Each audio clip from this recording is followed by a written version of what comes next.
कहानियों के सफ़र में आज की कहानी नैना ठग लेंगे। श्रोताओं, मैं कहानियाँ लिखती हूँ, कहानियाँ सुनाती हूँ, कहानियाँ जिसमें मेरे तजुर्बे शामिल होते हैं, जिसमें कहीं ना कहीं मैं खुद शामिल होती हूँ। तो शुरू करते हैं आज की कहानी। गौरव, इस घर में या तो मैं रहूंगी या तुम्हारी अम्मा।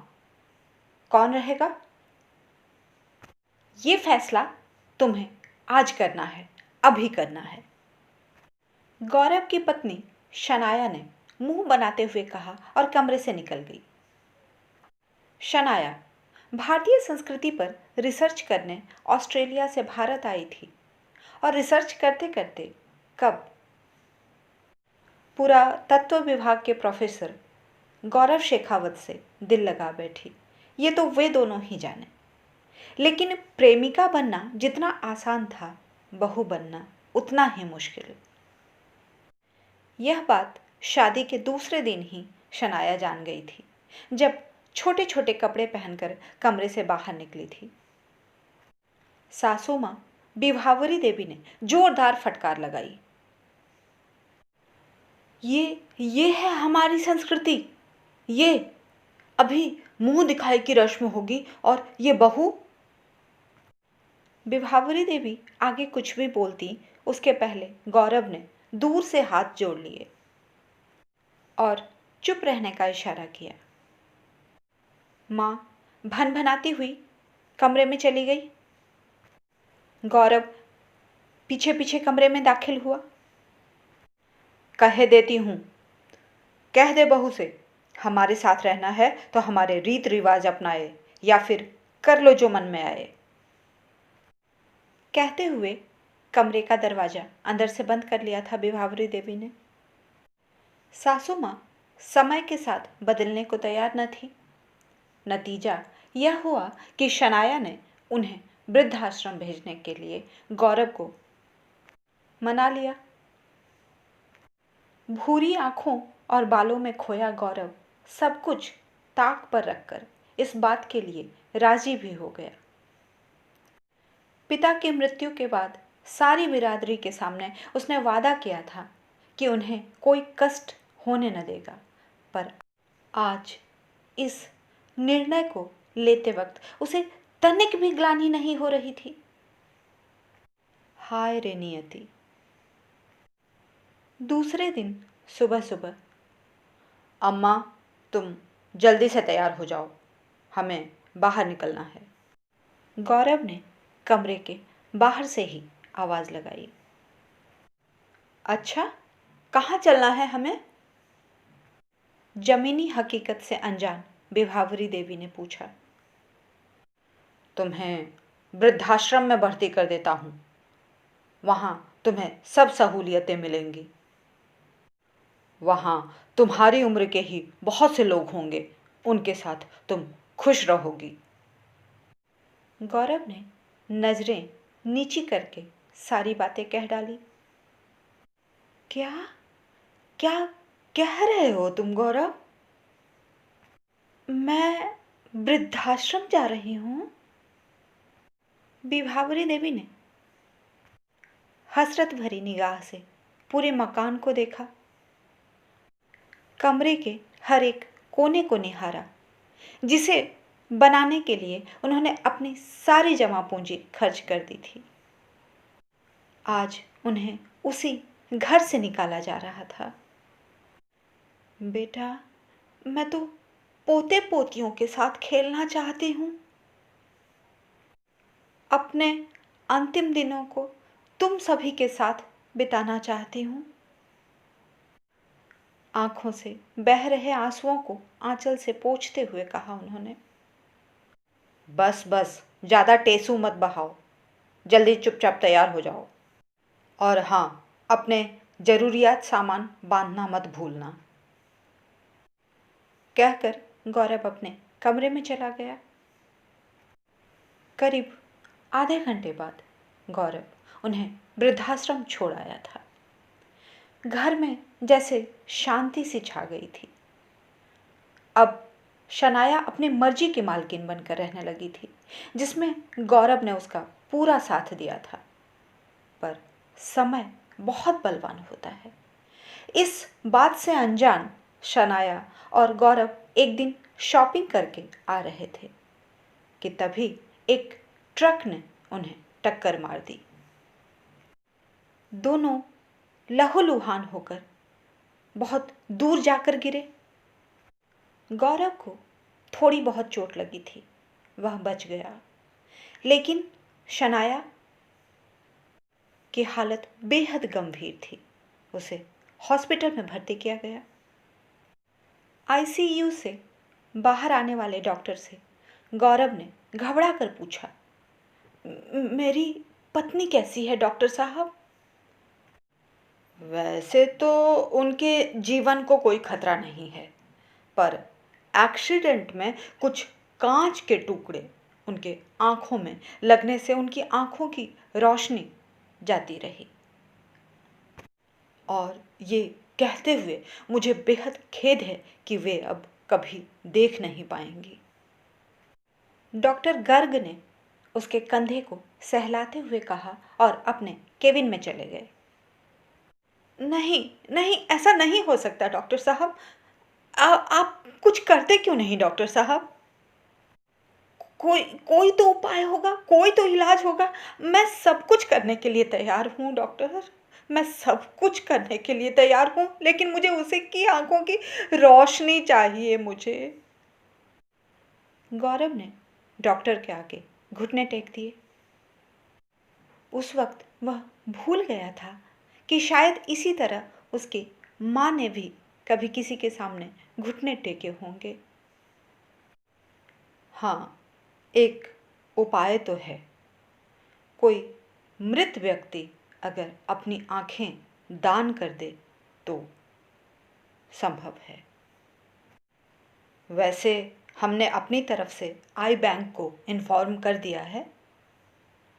आप भी अपनी तरफ से कोशिश कीजिए।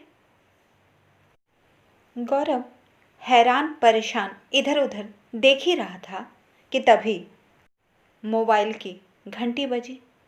स्क्रीन पर माँ वाले आश्रम का नंबर आया तो वह बड़बड़ाने लगा,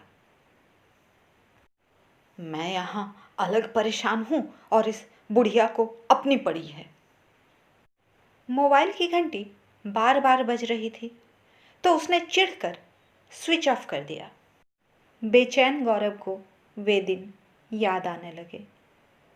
एक दिन गौरव सनाया को अकेला पाकर अपने हृदय के दलदली कोने का राज बता गया था। शनाया, तुम्हारी आंखें बेहद खूबसूरत हैं। जी करता है क्या इसमें डूब जाऊं या तैरकर पार उतर जाऊं? सनाया ने हंसते हुए जवाब दिया था। ओहो, सारे रोमांस का सत्यानाश। तुम विदेशियों को ना कस्में वादे निभाना ही नहीं आता। लेकिन ये सच है सनाया, मैंने ऐसी आंखें पहले कहीं नहीं देखी हैं। गौरव ने शनाया के आंखों से आंखें मिलाते हुए कहा था। शनाया ने शर्मा कर आंखें नीची कर ली थी। गौरव पुरानी यादों से बाहर निकलने ही वाला था कि तभी डॉक्टर गर्ग ने उसके कंधे पर हाथ रखते हुए कहा, mister Gaurav, you are very lucky. आपकी पत्नी को आंखें मिल गई। हम अभी ऑपरेशन कर देंगे। आप जल्दी से नर्स से बात कर लीजिए और सारी औपचारिकताएं पूरी कर लीजिए। कहते हुए डॉक्टर ऑपरेशन थिएटर की तरफ चले गए। बहुत बहुत धन्यवाद डॉक्टर साहब, कहकर उनके हाथों को पकड़कर गौरव रोने लगा।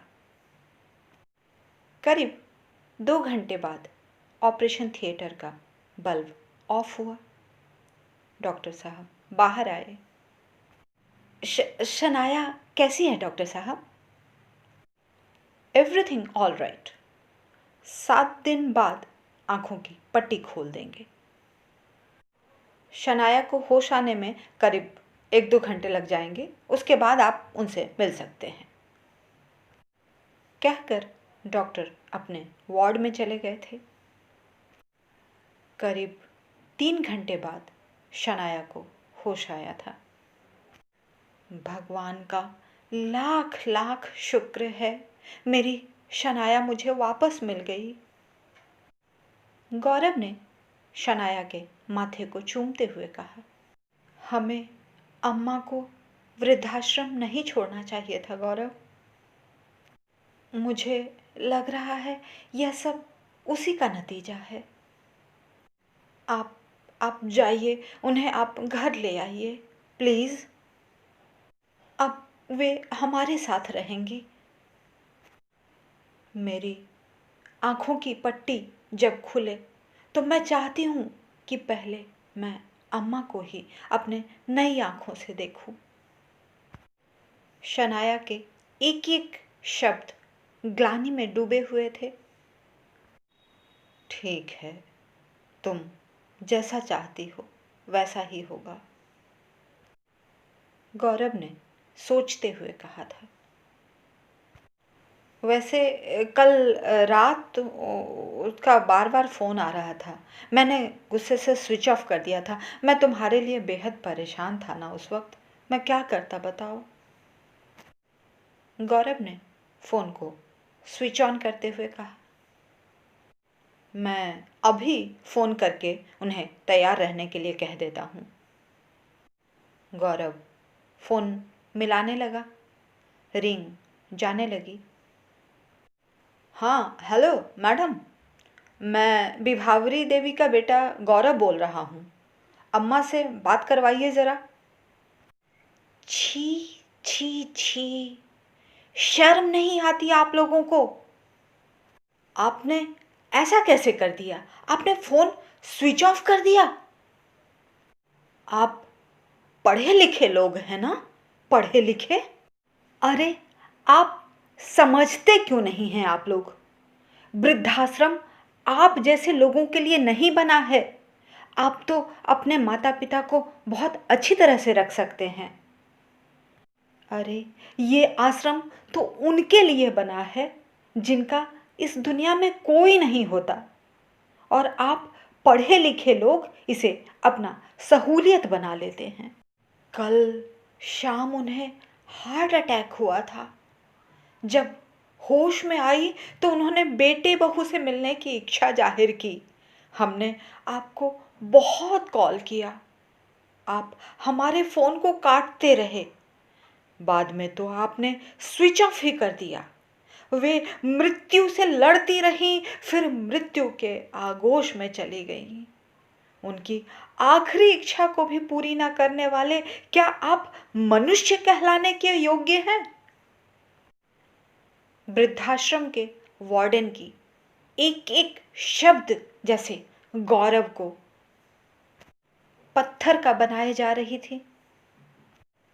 क्या कह रही हैं आप? अम्मा अब नहीं रही? जी हाँ लायक बेटा जी, आपकी अम्मा इस दुनिया में नहीं रही। और एक बात बता देती हूँ आपको, वैसे इच्छा तो नहीं थी बताने की, लेकिन बता देती हूँ। अगर अपनी अम्मा के आँखों को देखना चाहते हैं तो सिटी हॉस्पिटल के वार्ड नंबर 26 में जाकर उस पेशेंट से मिल लीजिएगा जिसकी आँखें आपकी अम्मा की आँखें हैं। गौरव ने फ़ोन को कान में लगाए लगाए शनाया के बेड पर लगे नंबर प्लेट को देखा। वो 26 थी। हमारे आश्रम में यदि कोई मरता है तो उसकी आँखों को हम दान कर देते हैं, ये हमारा नियम है। हमने आपको फ़ोन किया, आपने उठाया नहीं, अतः हम लोगों ने ही फैसला लेकर उनकी आँखों को दान कर दिया। 1 हफ्ते बाद उनकी आँखों को ही जाकर देख लीजिएगा ताकि उनकी आत्मा को शांति मिले। यह सुनते ही गौरव के हाथों से मोबाइल नीचे गिर गया। शनाया को आंखें दान में देने वाली और कोई नहीं उसकी अपनी अम्मा थी, जिसे वो बड़ी बेरहमी से वृद्धाश्रम छोड़ आया था। गौरव को अपने आप से, अपने वजूद से नफरत होने लगी थी। मरने से पहले बेटे बहू को देखने के लिए तड़पती उसकी माँ कितनी ममतामयी थी, जिसने भगवान के इरादे को भी बदल दिया था। मरने के बाद भी बहू की आंखें बनकर बेटे के पास आ गई थी वे। ऐसे बहुत कम लोग होते हैं जो अपना अस्थि विसर्जन स्वयं देखें।